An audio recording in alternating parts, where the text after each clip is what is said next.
Blocked by Burries! Blocked by Burries!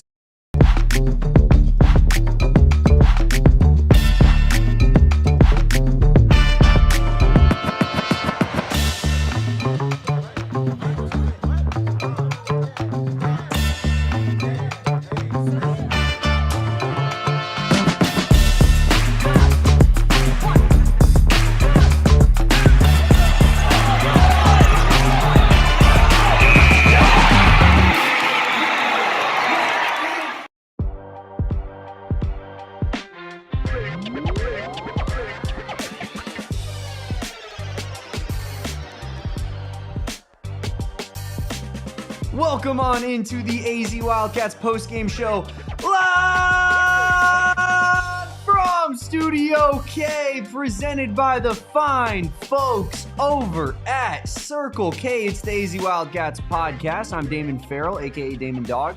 He's Kevin Thomas, aka Kevo Post. We are the AZ Wildcats podcast, and we are presented by our friends over at Branded Bills. Head on over to brandedbills.com. Use promo code BBPHNX and get 15% off your first order over at brandedbills.com. And there's no better time to be looking for some Arizona Wildcats gear like the campus collection, Kevin, when the number one team in the nation gets a ranked W on the road in a budding rivalry against those scumbags.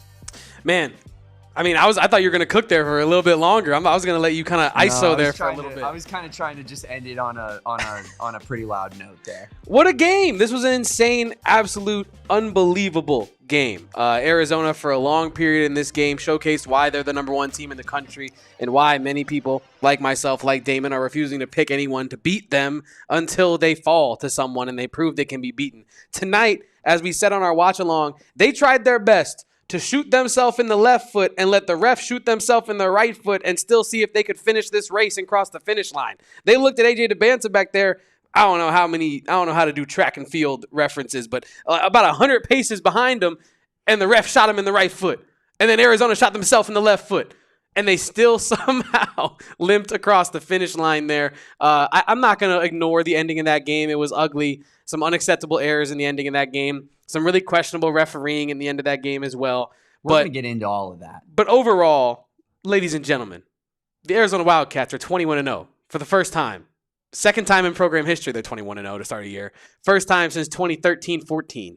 Arizona now is not tied for, but now owns the third longest win streak in Big 12 men's basketball history. Unbelievable.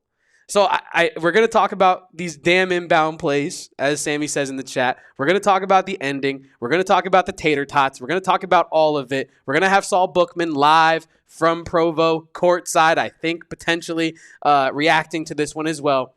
But I think first and foremost, Brayden Burries rocks.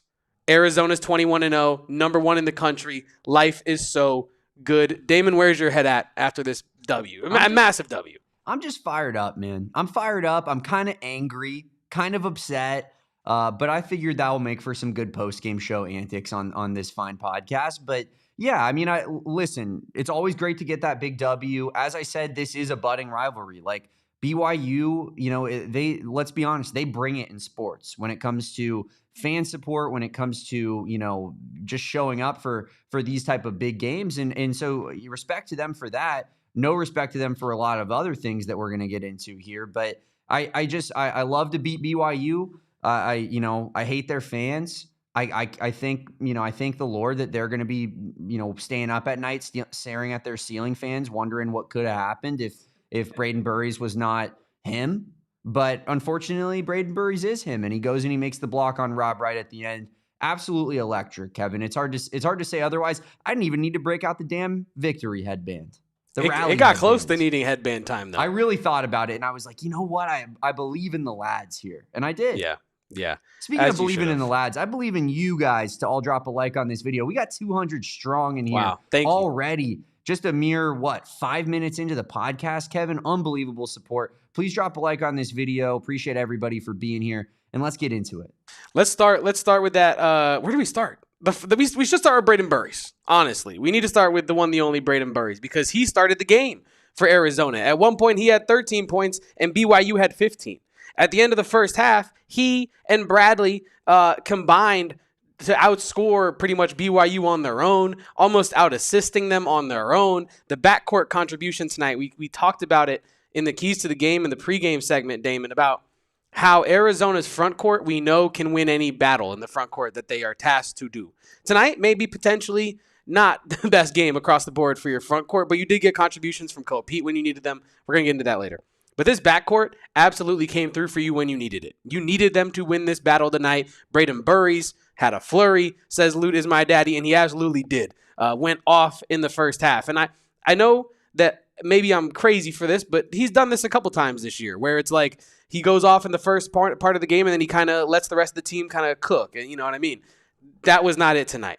Brayden Burries, I feel like this was maybe his most complete performance from start to finish. He was consistent on both ends. I know that technical foul down the stretch does not look good. I understand that. But if I am to make an excuse for our spoiler alert, well, not spoiler alert, for one of the guys we're going to be talking about later here on this podcast, but he's getting assaulted before that technical foul. And I think he's playing it the way the last two inbounds plays were played. Physical, shoving, and then he is the kid that got his hand stuck in the cookie jar and they caught him, and that is what happened. And you can't go for a guy when he's in midair like AJ was. But I mean, I think he rolled around and flopped like a fish on that play. Have you seen anything like the AJ Dybantsa show tonight, Kevin? NBA basketball every night. That was ridiculous. You're right. No, it is NBA He's basketball. Practicing. And he's going to be great in the league because of that. Because, I mean, that was Shai Gilgeous-Alexander in the small forward form is what we were witnessing in AJ Dybantsa. Every possession flopping. Every possession kicking his legs out on his jumpers. Trying to foul bait every single time that he touches the basketball. It was not about putting the ball into the basket for AJ Dybantsa. It was about putting Arizona into foul trouble. And the fans are getting into it like BYU mouth breathers typically do. And they all start, clapping like seals and, losing their minds at, AJ Dybantsa throwing UFC high kicks into people's legs. Like, it's ridiculous what I watched tonight. And the fact that was called a flagrant, like, not my sport, not the basketball that I grew up loving, Kevin. That's called a hard foul. That's called no easy buckets. I want you guys to go look up Kevin Parham versus ASU and tell me what they, would they execute Kevin Parham on the court in today's college basketball for that move? Because no easy buckets used to be a real thing in hoops. And now all of a sudden you can't put a hard foul on a dude when he has a free layup at the rim late in the game without it being called a game-changing type of flagrant. Ridiculous, man. That call is just, it's so bad and it's so controlling of the game state. And I genuinely cannot believe that was like, they're looking at that to decide if they need to upgrade that to a 2, Kevin. They're not looking at that being like, are we sure that this is a flagrant foul? Is that the softest thing you've ever seen? It was pretty damn soft. But I will say Brayden makes up for it. Yes, Brayden does make up for it. And in addition to what you were saying, Average Joe Sports, that's what I was looking for, says he went 6 for 24 and still managed to get 16 free throws. Absolute flopper merchant. League him. Because I think we're talking about AJ Dybantsa, right? We're talking about a guy who is number 1 pick. He's not playing college ball. He's not. I'm sure he is a elite competitor. I'm sure he wants to win these games. But this is a guy who's trying to prove to NBA scouts, of which there were 33 in the building, that he is league. Best way to do that is do your best Shai impression. That's the best player in the league right now because he's getting the free throws. You know what I mean? And yeah, that's just, yeah, I'm with you on that, Damon. It was gross. Not a great game from AJ Dybantsa. And honestly, like, if you want to talk about on-court stuff that actually tangibly happened, the defense on Dybantsa in a vacuum was really good, I thought. Like, really strong. Possession to possession, it felt like he had to work for everything. And it got to the place where he is begging for foul calls because he knows that these buckets are too tough to come by. So his best shot of putting up a decent offensive performance, getting to the free throw line. And that's the decision that AJ Dybantsa made because of that Arizona defense tonight. So shout out to Ivan Karchenkov, Koa Peat, Dwayne Aristote even, getting some reps on Dybantsa. I thought that all those guys looked pretty good in their time being thrown on Dybantsa, but obviously you're going to get some fouls called against you against a guy like that. He just has a star whistle flat out, whether we like it or not. But genuinely, I thought that the play-for-play defense in a vacuum on Dybantsa was really good. Now, there was some times where he's putting up shots and it feels like maybe we're napping on boxing out, and then BYU gets that offensive rebound and they get a second chance to put some points on the board, right? But I think that your defense against Dybantsa in a 1v1 sense was about as good as you could have possibly hoped for tonight. Yeah, I mean, Ivan Karchenkov, absolute Karchenkov on that end of the court, right? Like, it was cinema. It was Karchenkov on that end of the court, the way he was able to move his feet, stay with AJ. The one thing that I think, and I've talked about it on the pregame show and on the watch-along, that I think makes AJ Dybantsa elite at the college level is his shot creation for himself. He's able to get to his spot religiously, forgive the pun, right? He's able to get to his spot whenever he wants, and I think Arizona made it hard for him. You're not going to ever really truly stop him because we saw how many fouls he got tonight, right? But Arizona did maybe the best job you'll see all season of making sure that if AJ Dybantsa is taking a shot, there's a hand right here. If AJ Dybantsa is trying to back down on the post, there's an elbow right here in his spleen, right? Like, everything was really, it was a grind for AJ Dybantsa to get his shots off. And I think the low field goal percentage and the high amount of free throws is a credit to Arizona's defense, because not many cats, I guess we're the Wildcats, but not many players in the country can guard AJ the way Arizona can, because you're so versatile defensively. You switch off of Ivan, congrats, Koa Peat's on you. You switch off Koa Peat, congrats, Jaden Bradley's on you for a couple seconds until Tobe Awaka comes and helps him. Right, so like Arizona's so good at making it hard on teams. Tobe did a great job of sending doubles people's ways as well tonight. Sorry to cut you off. No, you're good. It was going to underturn it there, because as well, Tobe got punished for good stuff a couple times. Like you and I were talking on the watch along, where he would play good defense on AJ, be standing there straight up like this. AJ goes up and his like knee touches Tobe or something, and they're like, foul. 2 possessions later, other side of the court, same thing. AJ goes up, good straight up contest from Tobe, flip, foul. That's 2 quick ones on Tobe, and now he's on the bench, right? So I think Arizona did a great job playing defense, all things considered. And thank you. The chat is just throwing lobs. Andrew, you read my mind. That's where I was going next, because, Andrew. It wasn't just AJ Dybantsa. It's their second best player as well, and Rob Wright. And Rob Wright goes 3 of 16 tonight, scores 7 points, 1 of 5 from 3, 1 turnover, 5 assists. I mean, just not a good night for Rob Wright. And in the late game situation, they called Rob Wright's number. They went away from AJ Dybantsa. They said, buddy, you don't got it tonight. Why don't you go stand in the corner and go be a decoy, right? And then they threw it to Rob Wright and tried to let him cook. And Rob Wright created space there. That looked like it was about to be a bucket unless he just absolutely fried the layup, which, given the night Rob Wright was having, it's not out of the question. But Brayden Burries just makes an unbelievable off-ball play, realizes that, his head is down. He's going straight to the basket. He's not looking for any sort of teammate situation. And Brayden Burries makes a fantastic block at the end of the game. But just that you're slowing down BYU's 2 best players there. And, I'm honestly like, obviously the game got away from us a little bit in the end, and 5 minutes left. You're up about, you're up 10-ish, and it just feels like you're kind of just stopping playing the brand of basketball that got you into that lead in the first place. But BYU did not deserve that win tonight, especially with how their best players played. Like, that was not a game that BYU ever deserved to win, and thank God they didn't. Well said, and I want to continue that conversation about like how Arizona made it hard on them, because when you're playing such high-level defense on Dybantsa, it does make it harder on Rob Wright, because like I said, Arizona's not having to do a bunch of crazy gimmicks and stuff to hide players on Rob Wright, and you know what I mean? Like, they have capable defenders everywhere. So who's AJ really going to pitch it to? The guy getting guarded by Jaden Bradley? The guy getting guarded by Brayden Burries? It makes it harder on everybody else. And it does not surprise me that as you look at the box score, Richie Saunders is, I would say, the best performing of the trio tonight. He shot 18 points on the highest efficiency, 9 rebounds. But I think, why is that, Damon? I think it's because of all the guys, his shots are the easiest to get off in the offense. They're spot-up threes. They're coming off of screens. Yeah. Right? Like, Arizona did such a great job making it tough on BYU, making it a slog for BYU. And then at the end of the game, you just kind of let go of the rope, playing tug of war. You know what I mean? And absolutely not acceptable there. We do have some super chats technically to get to. This is not technically a super chat because a member, but I just don't know what to call it. It's a celebration of 1 month of membership is what it is. White Burrito, shout out to you for always supporting this pod, social media, live show, whatnot. Join the supporters club. Be like White Burrito. Get one of these. Free super chat every month. In the long run, I hope/think this ending will help us moving forward rather than a 15-point win would have. Both sides complaining about the refs online. Ha ha ha. Damon, how do you feel about that?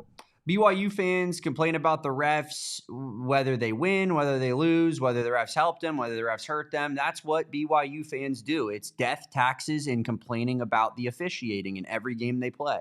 So I think that's funny. What was the other part of that? I did have something else to say. Oh, it was. I feel like this ending is going to help us more than a 15-point win. That's an interesting point, and I think we're probably going to take this topic into definitely our conversation with Saul Bookman once he joins live from Provo. But also, I want to talk to you about this as well, Kevin. But I hope that it changes things. But the reason that I'm not convinced it will change much is because that's the same exact issues that we've been having in late game scenarios for years under Tommy Lloyd. Every single time it looks exactly like that. Looks like everyone doesn't have any sort of purpose on the court. Everyone's running around with the chicken with their head cut off. The game plan is always for Jaden Bradley and Brayden Burries to out-muscle, out-athlete their opponent rather than trying to design somebody getting open on maybe a screen potentially or something of that nature. Like, it just doesn't feel like there's a designated plan when it comes to breaking a press and breaking a trap at the end of these games. And it's baffling, Kevin. I want to say that this will help us in the future, but I've never seen any evidence from a Tommy Lloyd team that the inbound situation is going to improve, I guess. I feel you on that. I don't disagree. I think at this point we've been shown enough evidence that shows us that Arizona is not an incredible late game inbounding team. In fact, they're maybe a bad one. I would have to look at the stats on it, but the eye test tells me that Arizona is not strong at the end of these games when they absolutely need an inbound and the pressure is high and the game is tight and the tension is you can cut through with a butter knife, etc. All the cliches. I feel like, and to address what White Burrito said, because I disagree with you. I agree with you on the end of game thing, so I'm not going to just double down on that. To address what White Burrito said, I do think this ending helps Arizona. I do. Because I think it's a wake-up call, right? It is.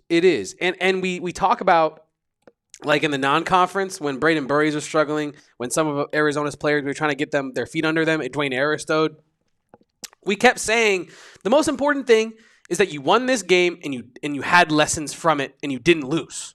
You learned lessons and didn't get punished. I think there's a lot of lessons from this game that Arizona can get coached up on, Damon, and they didn't lose. They did not get punished for it.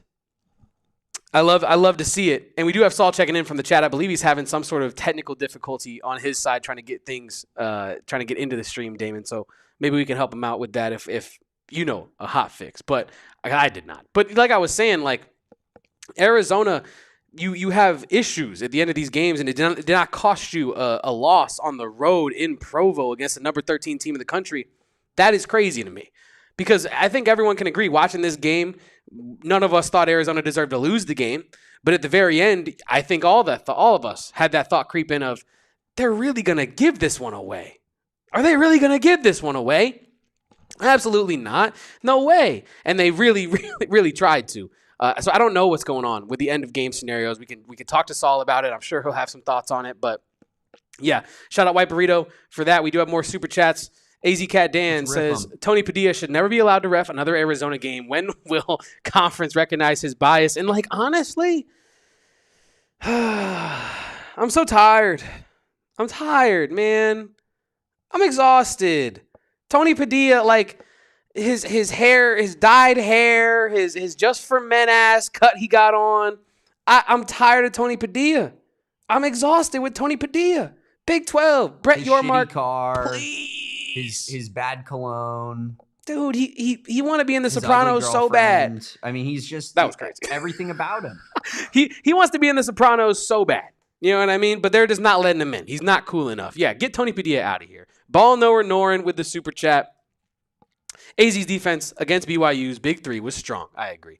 Thought that was the key to the game. Side note, as soon as I saw Padilla on the floor, I knew the end of the game would be a you-know-what show. And Norin, ball knower Norin, you're never wrong, unfortunately. You're never wrong. AZ Cats G, not a buzzer beater this time. Way too early for you to be chopping in with the super chat, but I appreciate it, and so does Damon, nonetheless. Damon's quote of the live was, "Why are you calling fouls on us? when we are blatantly committing fouls. That's my guy Damon right there, man. That's my guy Damon. Yeah. My team won again. Your I'm team the won. best. BYU fans suck. Damon, what is that? Was it 2-2 now? Or no, 2-3 BYU fans. Damn it. We'll get better. You know what? Math. Brick by brick. That next game is in Tucson, baby. Can't wait. We'll get better at the math, and we'll be breaking down more of this game. Where should we go next? Should we get to the king of the court, Damon? Should we get to the king of the court here? We already talked about the backcourt, and the king of the court, spoiler alerts, coming from the backcourt. It's Brayden Burries. Now, Jaden Bradley, before JB Smooth sees this, Jaden, you got heavy consideration, my boy. Heavy consideration.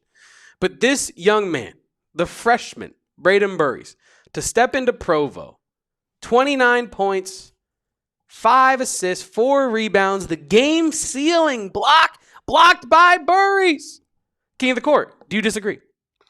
No, I don't. After that final play, and it is crazy to kind of whittle it down. I think to one particular play, but when it's that impactful, when it's that game changing, and when it feels like you're against the wall, and Rob Wright has a good look at the rim, and Brayden Burries flies in. I mean, I thought we were cooked, Chad. I thought we were cooked. I was sitting there, my heart broke, my little heart broke, and then who's that? None other than Brayden Burries flying through the sky, Kevin. Like a bird, like a plane, like Brayden Burries, just sending it. Like Bryce's dad. Dikembe Mutombo. No. Not in Brayden's house. I love it. I mean, he deserves it because of not only the body of work he put in on the offensive end, but also because of that final play. And Jaden Bradley is the guy, who I think he was, he was certainly the engine in that first half, especially when Arizona really pulled away there. And JB probably was the favorite to win this award. But here's the thing about this Arizona team, and it makes Kevin and I's job a lot more difficult. You're not going to have the same guy being the king of the court on every night. And most of the time, you're probably going to be sitting there debating between a couple of them, being like, is it him or is it this guy? Because he was also damn good. And it's because that's how deep this team is, and that's how balanced they are. And they don't kill you from one angle. They kill you from 5 angles on the court at all separate times. And you absolutely love to see it. Maybe 4 if Delly's out there on the court. But yeah, it was another just great performance from Brayden Burries, and he's been playing his best basketball as of late. No, yeah, 1,000%. K-Slay in the chat says block into the rebound, into keeping it in bounds, I'll add parenthetically, and then into the game-sealing free throws. And then into Scott Van Pelt, live, Sports Center. I feel like Arizona, the brand, is encroaching upon absolute cinema. But yeah, that's our king of the court tonight. And I think in this conversation, when you talk about Jaden Bradley of it all, he has 26 on incredible efficiency. 10 of 15 from the field, 3 rebounds, 3 assists. Now, he did have 4 fouls and 4 turnovers, but in this kind of a game, I feel like that stuff becomes not the turnovers, but the fouls and the way that this game was officiated, that kind of stuff becomes, I don't really worry about that. The 2 steals as well, he deserves a shout out. That backcourt absolutely out dueling BYU on their own in the first half deserves a shout out, Damon. This Arizona backcourt is special, and if Brayden Burries can continue to keep taking leaps, damn it, I'm with Krish. The boy is playing himself into the lottery. This very podcast, Damon, has been telling you, yes, you, the viewer, all year, that this Brayden Burries cat, once he acclimates to the college game, there are no players in the country that can play their way into the lottery like he has the opportunity to. With this team, with the opportunities that they're going to have in these big games, people are going to remember performances like this, where Brayden Burries puts up damn near 30 on national TV with the game-sealing block. I just feel like this is the kind of stuff that people remember. This is the kind of stuff that moves your draft stock into the stratosphere. And people said it in the chat earlier, but it drops AJ's. I mean, I don't know how I feel about that, but some people are talking about it. And I think that matters, right? You remember it. It's an interesting discussion, really is, because this is a team that has a chance to go deep into March, right? And we've seen that before, where big time tournaments kind of, set the tone for someone's draft stock going into the draft season. If Brayden Burries continues playing like this and is leading Arizona to W's, I don't see any world where that's not the type of lottery case, right? Like, or at least, he's in the consideration for it. He's in that Dalen Terry range right outside of it. But yeah. I mean, it's definitely I think Brayden Burries has earned added draft stock. And if you had talked to me about that earlier in the season, I would have thought you were absolutely nuts, Kevin. I would have called you crazy. And maybe I should sit there and take a beat when you say things like Dwayne Aristote is going to be on the all-time Arizona starting five. But I said, will be. He's doing a heavy lifting. Maybe my boy's got something, and we just don't know what Kevin Thomas is cooking. But it's unreal. He certainly has put himself in consideration for that late lottery type area. But I want to also talk about, not only did they do a great job on, I thought, on exploiting the weaknesses of AJ Dybantsa and Rob Wright and kind of shutting those guys down, but you look at their other star, right, and Richie Saunders, and he goes 7 for 11. He scores 18 points, but Kevin, he had a negative performance tonight. Like, if you watch the game, that dude is getting fried on defense. Fried by Brayden Burries and by Jaden Bradley.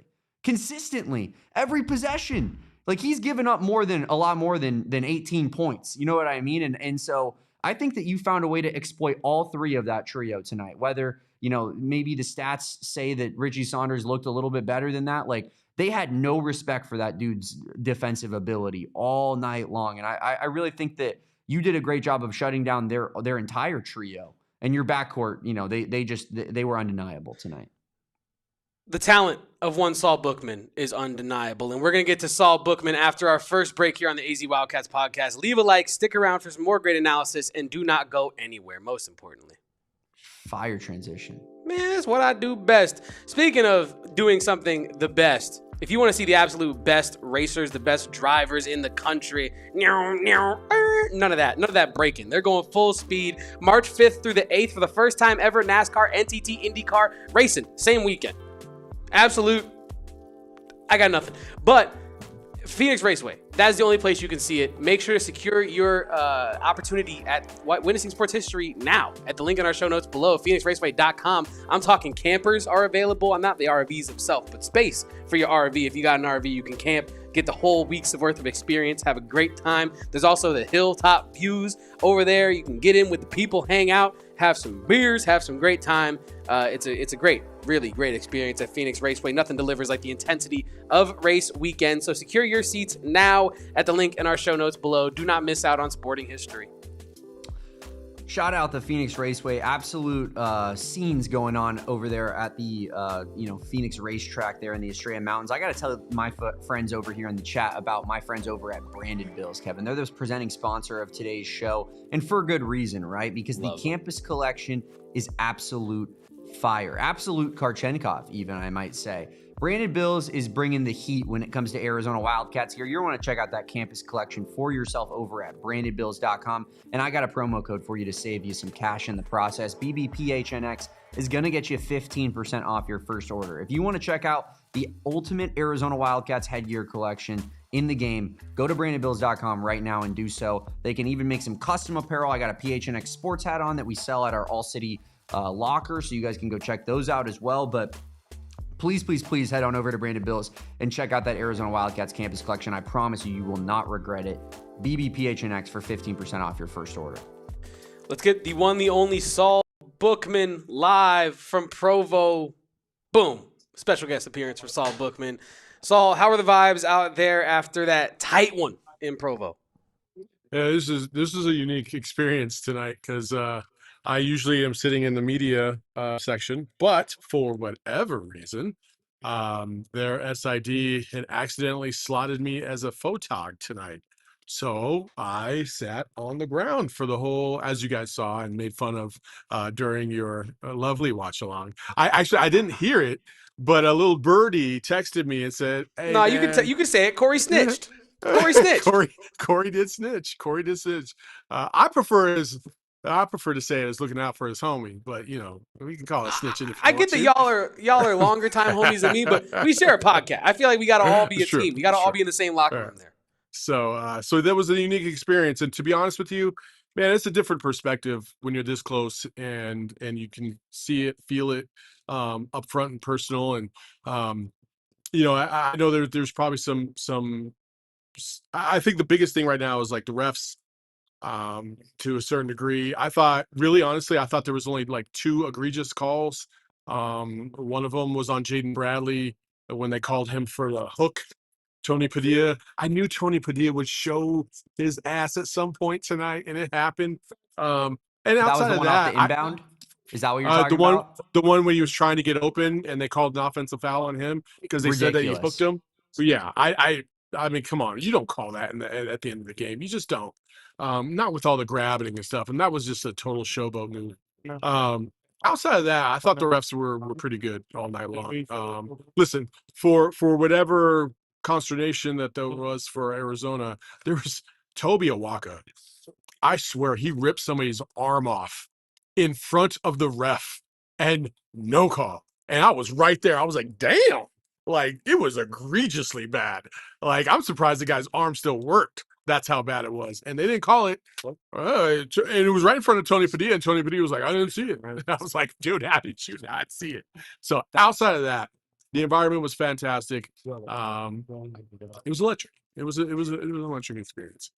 I'm glad you brought up Tobe Awaka, because one thing I definitely wanted to ask you about tonight was Tobe getting in early foul trouble and your take on how Arizona guarded against AJ and BYU's offense with Tobe with 2 and the way that that one played out in the first half. Well, listen, I asked Tommy about that in the post game about like because first of all, like from the jump, we all thought maybe it was going to be Ivan Karchenkov that was guarding AJ Dybantsa, and it wasn't. It was Koa Peat. And so I asked him, I was like, what went into that process? And Tommy, in typical Tommy fashion, said, oh, well, we're not going to disclose like those kind of inside, thinking. But listen, everybody was going to switch up onto AJ at some point. Everybody was going to take their chances. And that's just how we play defense. Like, we weren't worried or concerned about trying to do this, that, or the other. It's just like, hey, if you switch up, you gotta guard your man and go from there. And listen, AJ took advantage of Toby on 2 occasions, back to back. And Toby had to learn from that and back off a little bit, get your hands up, and don't fall for those pump fakes, because he's a lanky dude, and he's gonna be able to get those foul calls. And he did at the beginning, but then towards the end of the game, not so much, not as much as he did in the first half. And I will say this, I think there was a familiarity with Koa Peat on AJ from their time in Colorado Springs and playing AAU that I thought really benefited Arizona in this way. I thought that it was genius to take Richie Saunders out of the game with the momentum threes as much as possible until like basically the second half. And, he kind of was the catalyst before he fouled out of that kind of three-point barrage to kind of get back into it. But I thought his lack of effectiveness all game long, and coupled with Robert Wright not being able to be as effective as he would like to be, really shut BYU down completely. And if it weren't for a hero night from why am I blanking on old boy's name? I knew I was going to blank on his name because he's a nobody. Kennard Davis. Yeah, Kennard Davis. If it weren't for him shooting the lights out, like they wouldn't have been in this game. And I think they really took on like, hey, let AJ get his, but we're going to shut everybody else down. And for the most part, that worked until the last couple minutes where they kind of fell apart. Speaking of falling apart in the last couple minutes, Saul, one big topic on every Arizona fan's mind is playing really well up until the end, when it felt like, yeah, the refs were doing their part, Tony Padilla, the hook, all of it, but it felt like Arizona was also shooting themselves in the foot. Go ahead. I just wanted to say, it feels like it's like the NFL version of like playing prevent defense, right? Where you're just backing off and letting teams move the rock on you. And it feels like Arizona's almost playing to not lose at the end of these games, Saul. Did you see something similar to that? I mean, a little bit. I mean, I think part of it is also like you're playing against a team that can shoot the three pretty well, and that helps. And listen, you needed a fantastic night all the way around. From the perimeter. And BYU wasn't getting that at first at all. Now, you could say that maybe Arizona got a little bit, maybe they gave them a little bit more space on the three, allowed them to get the three off a little bit more and a little easier than they had been in the game.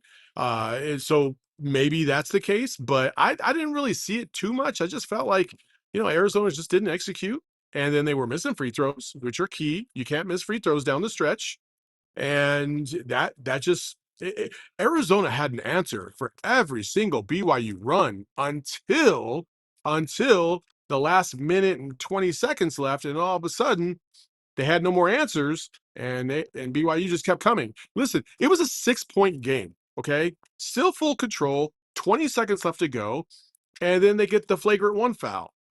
And that kind of changed everything because they got 2 shots plus the ball back. But, even then I was like, okay, they're going to be fine. And then they called the offensive foul on Jaden Bradley, which is crazy. But listen, Arizona was the better team all night long, and Brayden Burries took care of it. And I will say, despite that, I think it was a series of unfortunate events in the last minute. I will say that. However, we have seen that against Florida. We had almost seen it against UConn, where they have a little bit of a comfortable lead and they blew it. Even though against UConn it was like a 6-point lead, but then they blew it down and it got down to like 2 or 1, and it's just like it's a little too nerve-wracking for Arizona fans. I think this is really just a problem of not being in this situation too often. Also, their press breaker desperately needs work. I will say that. I do not like to see Jaden Bradley catching the ball in the corner, getting double teamed and trying to force his way out. We saw that same crap against Florida, the same exact play, the same exact scenario happened, and the same exact result. Florida got the ball back because they were able to force a turnover. They were hoping for the foul down here. They were not going to get it when you're double teamed and you're trying to force the issue unless it's an egregious foul, especially not with Tony Padilla right there, because clearly he was going. I mean, he had to get his Just for Men on TV at some point. You know what I mean? He He did that fresh this morning. Hey man, he called a really good game. Like he did all the way up until that last minute. I was sitting right here and I was like, damn, I barely even noticed Tony Padilla's out here. And then And then you couldn't help but see Tony Padilla out there. It was like I see him everywhere. He was all over the stands. I was like, what the heck's going on? Exactly. You mentioned Brayden Burries in that diatribe answer there as well.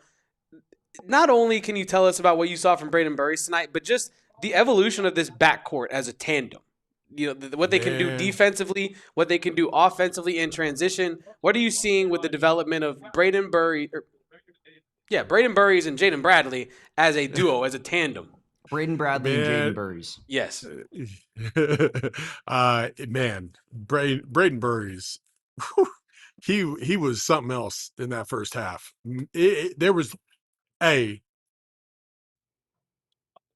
Listen, they like to call this the house of the Lord over here. but Jesus wasn't walking through that door to stop Brayden Burries. Okay, it wasn't happening. He was fantastic tonight, and then Jaden again. It was just like, it was funny because I'm sitting down here at this end, and I'm sitting right in front of like all the the higher end BYU peeps who got courtside tickets. And they keep talking. Oh yeah, and I'm hearing them talk, and they're just like, "All we gotta do is get a stop. Somebody guard him." And it didn't matter who him was. Him was Jaden Bradley and Brayden Burries. And I was just like, "Yeah, these guys are gonna cook tonight." And the great part about it is like this is where I've always felt like BYU has the perfect recipe to go to the Elite Eight. Also has the perfect recipe to get bounced in the first round. And the reason why is because they will let teams feel awfully comfortable in their offensive transition game, which I felt like really spearheaded a lot of momentum for Arizona in that first half. If you look at that 8-minute mark of the first half, all the way to about the 3-minute mark of that first half, that 5-minute stretch where Arizona really blew the lead up till about 13, transition buckets left and right. Boom, boom, boom, boom, boom. Easy buckets. And I was watching the film of AJ Dybantsa against Utah, and Utah was giving him incredible space up there at the top for him to be able to just work. And then once he met the point of attack, he just blew by that defense. I'm like, you can't do both. You can't give him cushion at the top and let him blow by you, right? And I felt like BYU was doing that to Arizona. Like Brayden, they were giving Brayden Burries space. He'd hit the three. Then they try to crowd him up, and he'd blow right by him. There was nobody on this court that could guard Brayden Burries whatsoever. Jaden Bradley, midi. He'll midi you to death. And I would have liked to see more of that in the second half. But listen, momentum is a thing. Despite what the ex-Cardinals coach Jonathan Gannon like to say, momentum is really a thing, and you could feel it. And once and Arizona was so good at responding to that momentum for the longest stretch of time until it just didn't in that last minute. And that's the thing that I think outside of the press, they'll learn this part. That part will be easier as they go along. The press, they need to clean that shit up now. From the backcourt to the front court, Saul, Matias Krivas did not have his best counting numbers night of the season. 2 points on 1 for 4 shooting, 8 total rebounds, 3 blocks though, and a steal. What did you see from Mo Krivas in this one? Because this was a player that coming into this game, I was really interested to see how he would perform against that BYU front court of Keita and Abdullah Ahmed. And so yeah, what did you see from Krivas? I mean, between him and Nwaka, I'll say this: outside of AJ Dybantsa, nobody could attack the rim whatsoever. I mean, nobody could. And so when you have that kind of limitation to your offense, where you have to rely on threes and mid-range jumpers the entire game, and the paint is off limits, outside of maybe Keita, and Keita didn't even really do much until the end.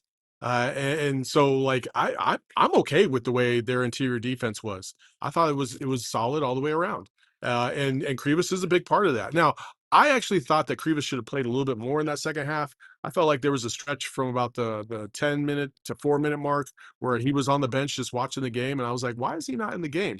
Because Nwaka was effective, but he wasn't typically effective as he usually is. I thought Krivas, honestly, defensively, was a little bit more effective than Tobe Nwaka was. But I think they wanted Tobe's rebounding on the offensive glass a little bit more than they wanted Krivas on the floor. Plus, it was about time where BYU was really trying to get back into the game by shooting the three. So Krivas is a little bit of a liability there. But again, we talked about the other day with Tyler Warden. Is like, listen, you don't let them dictate your style. You dictate your style to them. And I thought Arizona did that fantastic for about 35 minutes. And then they overthought it a little bit. I also, this is completely off topic. You guys correct me if I'm wrong. You can challenge a 3-point shot if somebody kicks their leg out and you think it's intentional, correct? I wanted to ask Tommy that, but I honestly didn't know if that was just an NBA rule or if that Are you was talking about AJ Dybantsa throwing up UFC kicks all night or what? Yes. Because so what happened there, as soon as that happened, I look over the bench immediately and I see Jack Murphy. He's like, review it. And I'm like, yes, review it. Because from behind, it looked like the Jordan logo, the way he was spread out. Like, so I'm like, review that. And Tommy didn't. He had one timeout left. And I think maybe that was the other reason why he didn't want to burn that timeout. But to me, that was 3 free throws. Now, AJ missed 2 of those, but then Keita rebound and 1 putback. It's like, oh my gosh, instead of the foul being on AJ, Arizona has the ball. And so that was also another 4-point swing that could have been avoided. See, that's what I'm saying. It's like there was just this series of unfortunate events that just kind of led down the stretch that I don't think are really replicable in most games. But you did this one. It takes a really good shooting team like a BYU to make something like that even remotely possible. But yeah, it was a combination of unfortunate calls going against you. I wanted to ask you, Saul, about the flagrant that was called on Brayden Burries, because that's not the game I grew up loving. It just isn't. You grew up loving 90s basketball? Is that I mean, it's just I grew up loving Kevin Parham, Saul. I already said it on the show. Like, I know that was a flagrant in and of its own, but like that would be a crime if you did that today in today's basketball. What I saw from Brayden Burries was a hard foul. Like, to no easy buckets. I hate that being called a flagrant, shots and the ball in that moment. I really do. Yeah. I agree with you. It was hard because obviously I wasn't right there in front of it. I wasn't watching the replay. They showed the replay here just to get the crowd amped up. And of course, he's grabbing his arm and everybody's like, oh my God, he just almost hurt our sweet crumble cookie king, AJ. Yeah. And I'm like, all right, like, chill out. It wasn't that egregious. I was surprised that they carried on with the flagrant 1. They were reviewing it for a flagrant 2, which also, what are we doing here? Like, if that's a flagrant 2, everybody in college basketball is going to find themselves out of the league. So, yeah, I agree with you. I agree with you, Dan. Saul, in terms of actual basketball stuff from this game, what notes did you have? Because I wanted to do like a more bird's eye view on where Arizona's at to wrap up your hit today. What notes do you got on this game for us? Let's hit Saul's notebook. Okay, so a couple things. Lowry Markkinen was here at the game. He actually talked to the team afterwards, which I thought that was pretty cool. That is dope. And also, I don't know what kind of music. Well, it's hip hop. I just don't know the artist, but man, is it blaring in that locker room afterwards. Okay, so a little behind the scenes there. A couple other things. Bruce Branch. Yeah, He was here. There was a moment, I think I shared it on my Twitter, where the BYU section was chanting his name loud and proud. He pulled out his phone and was just like hyping them back up, and they were eating it up both back and forth. So I don't know if Bruce is coming back to the old Pueblo at any point in time, but if he does, you better show out and be loud because he likes it. He liked it. So there you go. And then in terms of the game, I just thought that Arizona's backcourt, and I'm going to throw Ivan Korshenkov in there as well. I thought that their backcourt dictated every piece of flow in that first half. And it was really remarkable to see that. And it was good to see Brayden Burries and Jaden Bradley both go off at the same time. I mean, listen, your backcourt gets 50-plus points. For this Arizona team, that's going to be really, really hard to beat. It's going to be really hard to beat.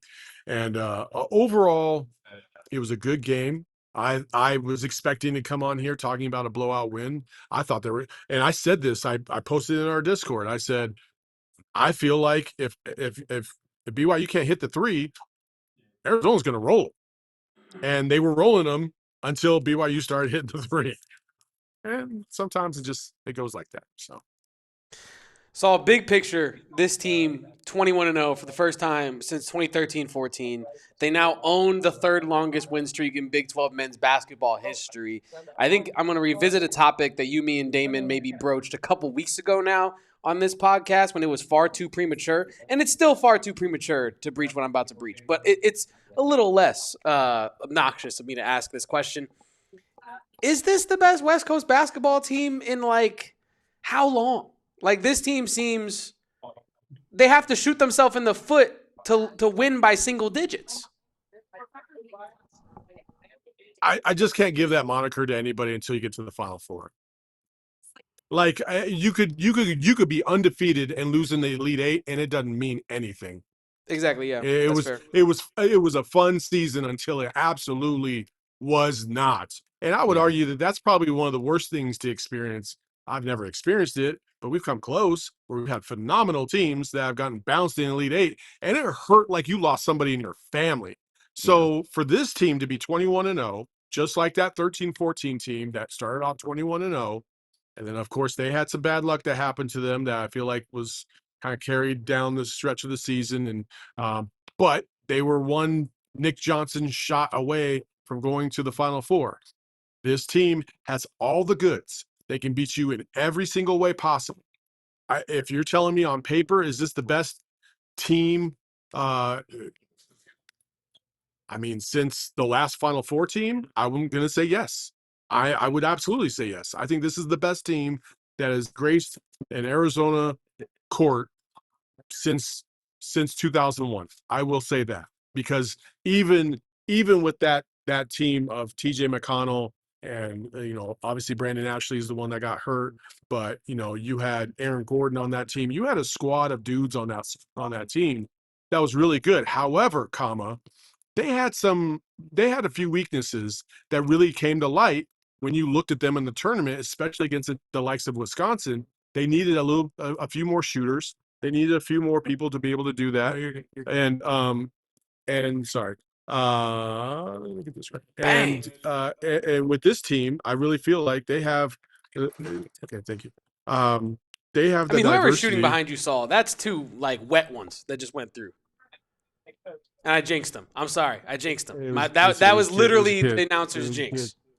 We're looking Yeah, at BYU 2035 right now, Kevin, in real time. They were doing a little vignette So- of Pat Kelsey, Louisville's head coach, real quick. Saul, his kid was at he's like, I don't know how old he is, like 7 to 10 in that range, right? He's out there pregame chopping, not even joking, from the hash. Like not hurling it, like shooting it. And I'm like, oh, Pat Kelsey's kid is going to be like that. Mark it down. Anyway, continue. You were saying. So no, I wouldn't say. I would say that they're the best Arizona team since 2001. But if they lose in the Sweet 16, then they aren't. Yeah, to further your point, Saul, I did some research on 2014 and compared it to this team. This team going into tonight was, I believe, 3rd in offensive efficiency and 4th in defensive efficiency, according to Ken Palm. That 2014 team was 20th in offensive efficiency and 1st in defensive efficiency. So they were better defensively, and they did have a defensive rating that was about 6 points lower, which is a decent margin. Like, they were clearly a better defensive team, but 1 versus 4 is a lot more marginal than 3 versus 20 there. And this team is just much more balanced, much more offensively focused, and can attack you in every which way. And I think that is the differentiator between 14 and this team, is just the offensive ability, the talent that they can, display on a night by night basis.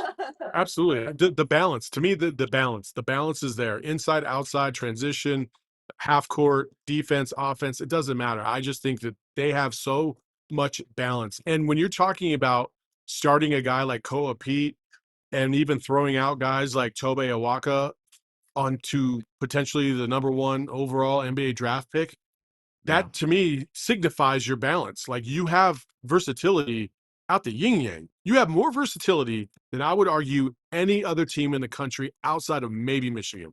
To underscore your point, Saul, Tommy Lloyd throws Tobe Awaka and Koa Peat on AJ. Meanwhile, the whole fan base is saying we got another guy that could easily be the guy for that matchup, and Ivan Karchenkov coming into the game. And no one sounds crazy for thinking that.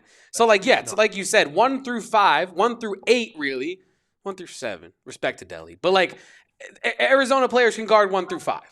At this point, I feel like comfortable saying that. Like, even Jaden Bradley can hold his own for a second in the post before you need to send some help his way, right? But there was a moment earlier in the game where I noticed that Dybantsa had the ball at the top of the key, and he was trying to initiate some offense, and he called for a screen to get Karchenkov switched onto him, and then he drove at Karchenkov, and I think it hit very front rim. Like, it wasn't really particularly close to going in. Great rep from Ivan in that circumstance.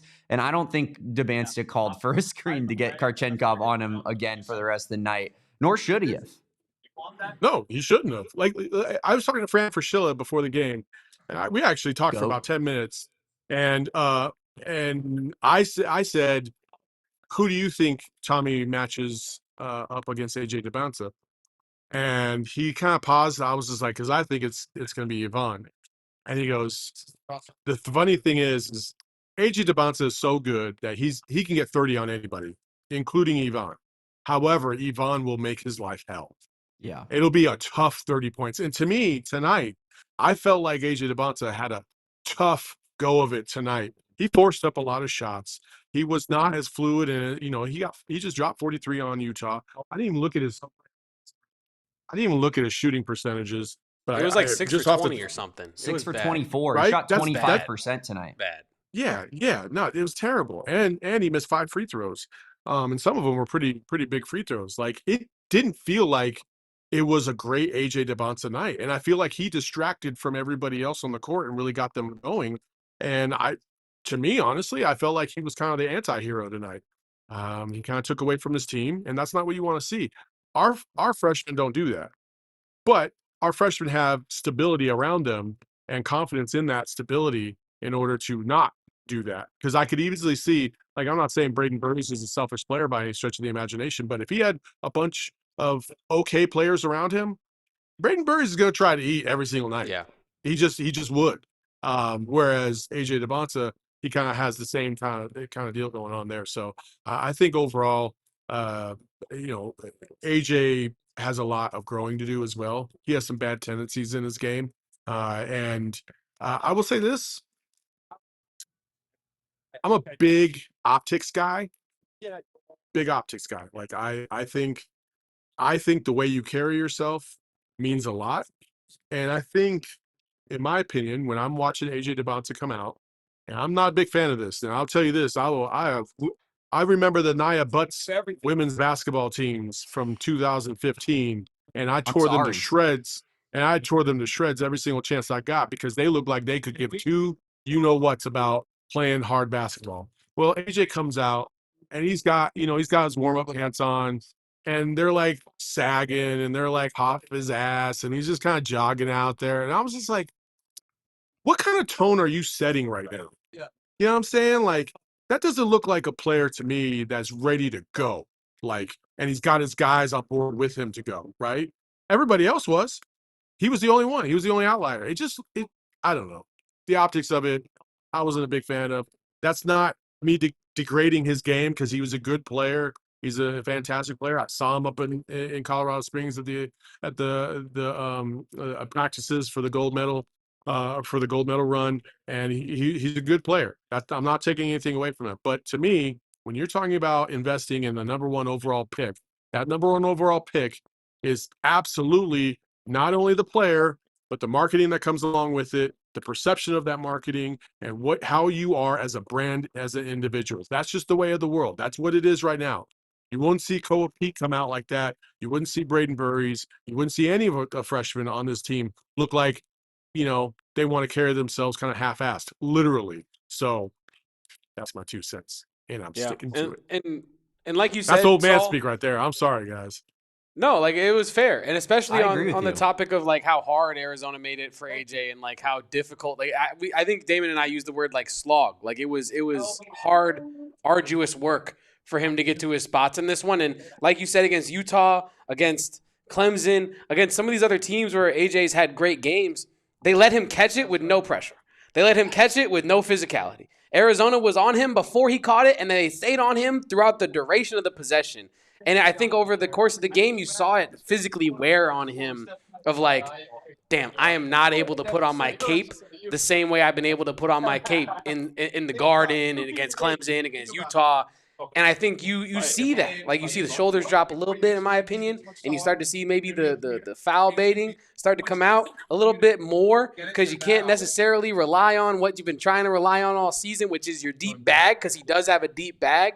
We were talking about it on the watch along. Like one of the most special things about AJ Dybantsa is the way he counters a defense, right? He'll hit him with a spin move, get stopped, feel exactly where his defender is, lean, turn around, hit him with a jumper. Stanley. Or have that same thing where, like Damon says, there's two guys closing in on him, and he knows exactly how to slink through that narrow hole in the two defenses right there and get to his spot. But Arizona made it incredibly hard on him. Saul, do you have any more before we get you back home safely to Arizona? No, I do not. I really want to shoot a basketball right now. Wait. Did you have a cougar tail, Saul? This is big news. What? I didn't have time. I got here 2 hours before the game, and it's been nonstop since I got here because I would listen to.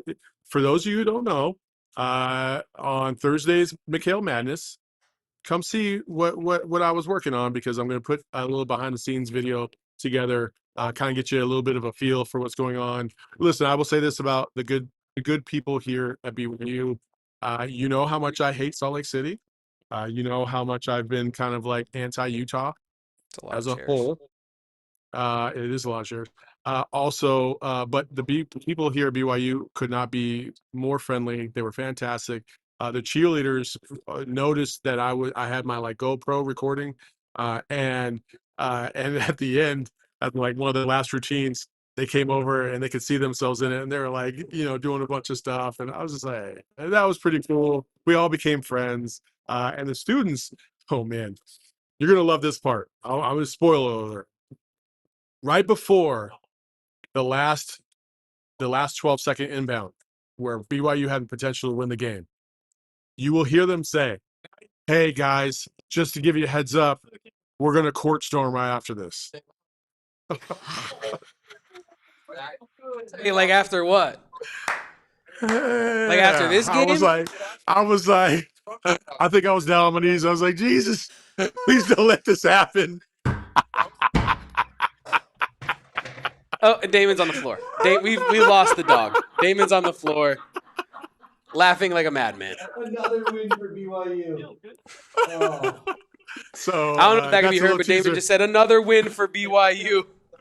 That's a little teaser for Thursday night. So join us on Mikhail Madness. I do appreciate it. Oh, I love it. I love it. let me What see if if I- that's let me not see a if I can- promo to get you locked in? I don't know what is. Let me see if I can get a jumper off real quick. Okay. Please okay. do. Well, he is Saul Bookman. You can find him at Saul_Bookman. And we'll see if he can get a jumper, if he can negotiate a jumper here. Oh, they just have a ball under the stanchion. He's just going to go grab it. If I fire one off? No. Here we You're gonna go. let me shoot one. Does Yeah, he have yeah, ice in his veins? He's got the Is he deep. Rob Wright? A little bit. Is it Burries or is it Rob? Ah, Oh! Let's go, baby. Let's go. That's how we do it, Let's baby. go! Air horn! That's what Saul Bookman does. Let's And if that's go. not a mic Let's drop go. moment, I don't know what is. Saul Bookman, go give him a follow at Saul_Bookman on all social media. He is the man behind the Mikhail Madness podcast with Corey Williams once a week. Mikhail Madness debuts on this exact channel, 7 p.m. usually, but be on the lookout for that. We're going to be Thursday this week, correct, Saul? Thursday this week, Mikhail Madness, Corey Williams, Saul Bookman. Be there for that one. Saul, we appreciate you, and we wish you the safest of travels back home to the great state of Arizona. All right, see you guys. Thanks. Killer performance by Saul Bookman, Man. as always. We're going to hit another ad break on this show, Whew. and then we're going to round this thing out.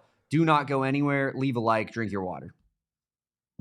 I honestly respect to our sponsors and Max Simpson. I don't know how I can do an ad read after that absolute sniper of a shot from Saul Bookman. But if you have a serious injury or are in a wrongful death type of litigation situation, there's only one number to call. That number is 602-783-8841. And when you do call that number, you will reach the husband and wife law team, Mark and Alexis Breyer, who have hundreds of years of experience on this law team combined in the courtroom. And you want an experienced player like Jaden Bradley running your offense. And you want an experienced law team like the husband and wife law team to run your suit, your lawsuit that you're trying to win. Because the best part about it is you know that you either have a good chance or a bad chance of winning a case. And sometimes life's about nuance and you don't know exactly where you stand with your case. So the husband and wife law team will let you know the good, the bad, and the ugly of what your case brings to the table. It's all about transparency with the husband and wife law team. If you had a serious injury, call them at that number at the bottom left of your screen, 602-783-8841, or visit the link in our show notes below. Kevin, the holidays are over. 2026 is here, and it is the perfect time to start your home renovation project that you've been thinking about. Kitchen and bathroom designers are available at every single Window Depot location. Special. And guys, you got to get in on what Window Depot has to offer. They are more than just a window store. I know that you hear Window Depot, you think, man, that must just be a window store. Wrong. Luckily, you still have two more strikes. They've been serving Arizona since 2002. And while they started with windows, they're now way more than that. From windows, doors, skylights, cabinets, countertops, sinks, and more. They have tons of inventory in stock and ready to pick up, and they do not require a membership service. Contractors absolutely love the Window Depot because it's so easy to show up. They have items in bulk. You can get everything that you need right then and there, and you can take it to your project. From windows to doors to cabinets and countertops, we stock you more so you spend less. No wait times, no gimmicks, just everyday low pricing and ready to go inventory. They got 7 locations, Kevin, across the great state of Arizona in Phoenix, Tucson, Marana, and Chandler. There's absolutely one somewhere near you. You're going to have to check it out for yourself. If you're starting a home renovation project, there's only one place to do that shopping. It is over at the Window Depot. So visit thewindowdepot.com. That is thewindowdepot.com and get started on your next project today. Stop by one of the Window Depot's 7 Arizona locations and see for yourself why they're way more than just a window store. Stop in or give the Window Depot a call. Their team will help you get exactly what you need. Shout out to the Window Depot. Shout out to Saul Bookman. Absolute chopper. Unk still got it. Unk still got it. The meme of the dude playing helicopter with the jump rope on the bottom. Dude, oh that's my Saul. God. That's Saul. Man, that derailed my whole brain. I had a couple takes for the end of the show, but that was crazy. That was ice cold. Ice cold. Walks up to the stanchion, doesn't ask, just grabs the ball, then asks the guy, "Hey, you mind if I get a shot up, bro?" No problem. No problem.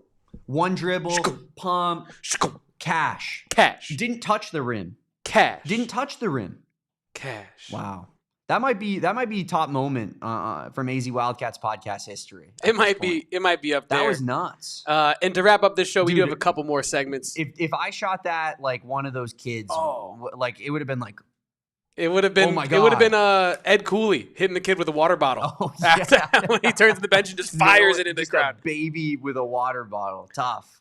You see, 3DMK, you're too smart for the program. I was trying to segue our way into our next segment, which is none other than our Love to Play the Game with our friends over at Arizona Lottery. Now, there were, I feel like, a couple really good options for Love to Play the Game tonight. Damon, what are you going with? Because I think should we just give it to Brayden Burries' block and then pick a runner-up? Yeah. Because there's no bigger play than that. The Brayden Burries block were the triple B, if you will. We're going to go ahead and just divvy that one up as everyone's Love the Play of the Game. Now, everybody put in the comments what your next favorite play of the game was, and Kevin and I will do the same up here on this one for the Love the Play of the Game, brought to you by our friends over at Arizona Lottery.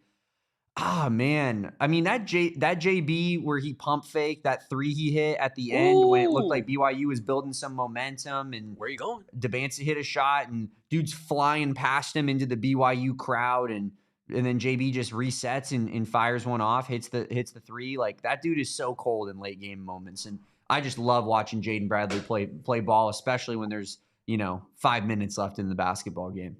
I'm going to let you continue, but I want to underscore your point for the bet being a good play of the game pick, because chat, who was in attendance to watch Jaden Bradley put on a corner three shooting masterclass? About 33 NBA scouts? Love it. I'll leave it at that. So is that your play of the game, Damon? Yeah, I'm going to go with that. I'm going to go with Saul Bookman's jumper for sure. But in terms of the actual game, man, this is a tough one. One of those Burries threes might be mine. Yeah. He hit a couple really big ones in this game. Underrated amount of free throws for Brayden Burries. Onions on him. 13 out of 14 free really throws good. in a huge game. And in a huge moment, too, at the end there to make it a 3-point game. I mean, unbelievable. Yeah. Oh, my God. Thank you, Tyler Warden. That actually is the correct answer, in my opinion, for what I would pick. Last couple games, I've been trying to do like a list throughout the game so I don't misremember or forget anything that happened. But this should be on the front of my mind. I'm literally on the watch along with Damon and Cohen, and I'm screaming, stolen by Krivas! Stolen again by Krivas! And a bucket for Arizona! Like, that play was absolutely electric. Shout out to Mr. Tyler Warner for the lob. That is my pick. Meanwhile, I'm screaming cookies at the watch along. Krivas cookies. Yeah, not crumble cookies, Krivas cookies. Krivas cookies. But yeah, I'll also, you know what, honorable mention, I'll throw in when Jaden Bradley caught them napping on that inbounds to get that free bucket early in the game. That was beautiful. And that's the kind of stuff that JB brings to the table, I feel like, on a nightly basis that just makes him so special. Like, that dude's locked in. And even when, like, I hate the way that we do our inbounds plays, and a lot of that, falls on Jaden Bradley because he's the guy that's typically being inbounded the basketball. I do think that, he is, it's not for lack of effort. It's not for lack of intention. It's for lack of, I think, direction by the coaching staff and by Tommy to do something different and to have a more designated plan of what they're supposed to do. So JB just brings it 100% of the time, and it fires me up. JB Smooth. That should be like, if he was like an R&B radio host, that would totally be it. Average Joe Sports. Joe Sports. Reading your Touche. mind. Reading your mind. I want to shout out my guy. I think it was Alan Rubenstein in here in the chat, Kevin. It was. He's a BYU fan. He was saying we were just being straight up, talking like it is, not complaining about the refs, not complaining about AJ Dybantsa. Well, you must have missed the first portion of the show, but we did a great job once Saul Bookman got on. Appreciate you, Alan, for joining in on this one. And one thing that Saul said that is very true is, like, as much as I like messing with BYU fans, and I think this is a fun rivalry across, like, these two universities, they naturally just fit so well together from a sports standpoint and a rivalry standpoint. They are very nice people. They are nice folks, and I do find myself becoming friends with most of the BYU adversaries that I start arguing with online. In fact, the nastiest interaction I had online tonight, Kevin, was a Tennessee fan who was angry that U of A won. A Nate Ament fan? Crazy. Or a Tobe Awaka hater. Wow, I didn't know those existed. You got to be a real sad MFer to hate Tobe Awaka. Well, he left them. for a bigger basketball But program, he's such a better good dude. basketball Yeah, program. you can't hate on him for that. Can you really? What is Rick Barnes doing these days? Not making the Final Four, that's for sure. Ever. Getting high level talent and not doing nothing. Win percentage dropping precipitously as the spring time rises the temperatures. Got another super chat. Philip Sullivan, 9614, $2 just for that sweet, sweet Saul J. mic drop. What a shot. What a shot. Unreal from What a Saul shot. Bookman. Shout out to everybody in the chat. Incredible viewership tonight on this episode of the AZ Wildcats podcast post game. Thank you to each and every individual that has tapped in, Damon. Do we got any more on tonight's game before we talk more about this tomorrow? No, we will be live tomorrow at 2 p.m., as you said, Kevin. So we do have a lot more time to relive these moments, talk about yesterday's game, maybe get a night's rest, and maybe take a couple deep breaths from that Tony Padilla show that we saw tonight. But I don't have too much else. I mean, listen, I thought, Saul's out there in the arena, and so he has a good look and is getting a good look at a lot of these replays that are happening on these fouls. But I also, feel like when you're in an arena, there's a reason that fans affect kind of the officiating and the temperature around a game. And I don't respect the way BYU played basketball tonight. I really don't, Kevin. Because when AJ Dybantsa, when things weren't starting to get easy for him, he was looking to just make it a free throw battle, right? And I feel like that's too talented of a team for that to be the case. And you can look at the free throws and you can say Arizona shot more than them. We're getting intentionally fouled late in the game. That contributes to it. But also we're just an interior paint dominant team. That's how we like to play basketball. And we're going to shoot more free throws. Spoiler alert, we're going to shoot more free throws than almost every single team we play all season long because of that, right? It makes perfect sense.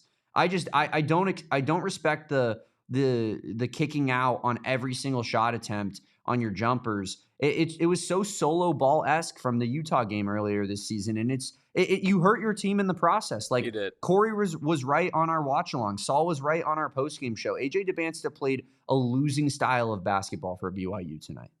I said it in my show tweet today, Damon. I was like, AJ Dybantsa hero ball, because it really was like him trying to put a cape on, but the cape was so tattered and nasty that the team couldn't just fly with him. It was not his best night, and like you said, right, he really did not help his team in any real way to win this game, because anybody could have put up 6 makes on 24.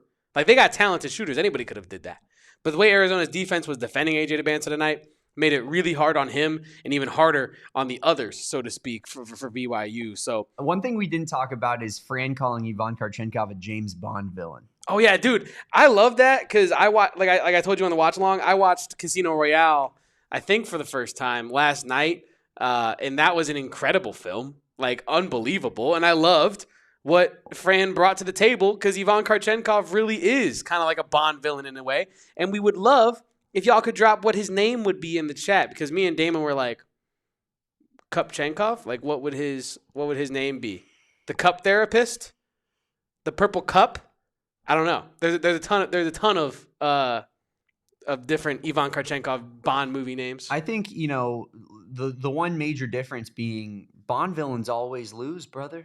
And Ivan Karchenkov, all he does is win. Hell yeah.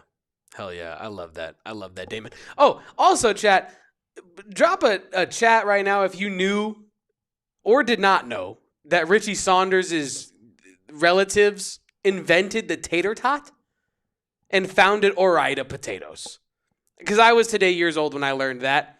And I think that's actually the last nugget that I had for tonight's show, because, man, that blew my mind. I think it ruined me watching the game for like 10 minutes. All I wanted to learn about was tater tot history. Shout out to Max for bringing that to the table. Max in the chat. Industry plant-ass team, dude. Yeah, no, literally. BYU is. Like, everything that you hear about them, you're like, oh, yeah, and Dybantsa's dad was, president of the NBA back in the day. Like, everybody is, it's all just all this industry plant stuff, Kevin. It's not real life. Yeah, no, it really is. It really is. Tyler Warden saying just Carr, but like Khar. Carr. Agent Carr. Oh, wait, could Ivan Karchenkov be Bond? We didn't really bring that to the table. Could he be Bond? And just not know it? Buzzer beater from AZ Cats G. We were just filibustering for your super chat. Buzzer beater. Good job tonight, guys. Good job by you, AZ Cats G. Thank you for tapping in. Two absolutely fire super chats from our guy AZ Catch G. We appreciate anybody that sent in a super chat tonight. Anybody that was in the chat, just keeping it lively, hanging out with us. So much fun. Unbelievable support on a night like tonight as number 1 Arizona beats number 13 BYU in Provo. I'm sorry, McHale North East? McHale North 3.0? I don't know. All I know is we're 2-0 in Provo in the Big 12 basketball era, and that's all that matters at the end of the day is beating those losers at BYU. Appreciate everybody for hanging out with us today. Even the BYU fans, you guys are nice individuals, I'm sure of it, but also your basketball team sucks. So too bad, I guess. But follow my guy Kevin at KevoPost. Follow me at Damon Dog, that's DAWG. And follow us at PHNX_Wildcats on all social media. Appreciate everybody so much for watching this show. Genuinely means the world to me and Kevin that you guys would show support on a night like tonight. And just a phenomenal basketball game to talk about. So much fun, so much, so electric, Kevin. So much, just importance in the grand scheme of the college basketball world in this one. And we definitely couldn't have done it without this chat. I mean, 3DMK, this I was going to type it in as you were saying, but you finished yours, so I'll just say it verbally. This comment means the absolute world. 3DMK says, digging this tradition, cannot do Wildcats basketball without y'all at this point. Just too much fun. Man, that is why we do it, to bring a community together of Wildcat faithful that love watching Arizona Wildcat hoop, Arizona Wildcat football, Arizona Wildcat women's basketball, baseball, softball, swim and dive, the whole 9 yards. So shout out to everybody who makes this stream so much fun for you guys, but also Damon and I as well. I could talk to Damon all day. The reason we do it is to come talk to you guys. So thank you guys for tuning in. It means the world for all your nice comments as well. Yep. Shout out my guy Kevin. Shout out Saul Bookman for his great work in Provo tonight. Hopefully he makes it back safe in that cash money jumper, man. I'll be thinking about that one for months, maybe years, Kevin. I mean, my grandkids will know of that moment. Yeah, unbelievable stuff. Shout out to Cohen Kinney, by the way, as well. Shout out to Cohen Kinney. Making the pilgrimage up to PHNX HQ3 to do the watch along with us tonight. Help us cover this game. Kills it, as always. Incredible young man with incredible ambition. I love that guy. Hopefully he gets home safe as well. So, yeah shout out to Cohen Kinney. Shout out to Saul. Follow Cohen Kinney as well at Cohen Kinney. That's CoeinKinney. Kevin and I are going to get out of here because we got to be back here tomorrow at 2 p.m. to talk more Arizona Wildcats athletics with you fine folks. So be there for that one, 2 p.m. on this very same channel. This is worth interrupting you, Damon. You won't believe who just gave a tweet of praise to one Brayden Burries. Who? None other than Kendrick Perkins. Oh, man. He said, Brayden Burries is different. This freshman class is special. This young man is definitely going places at Arizona men's basketball. That's Brandon Chappelle's boy. Love Kevin, that. Remember that? No, that I do, connection? yeah. Brandon Chappelle, assistant coach and recurring guest of this podcast, friend of the program.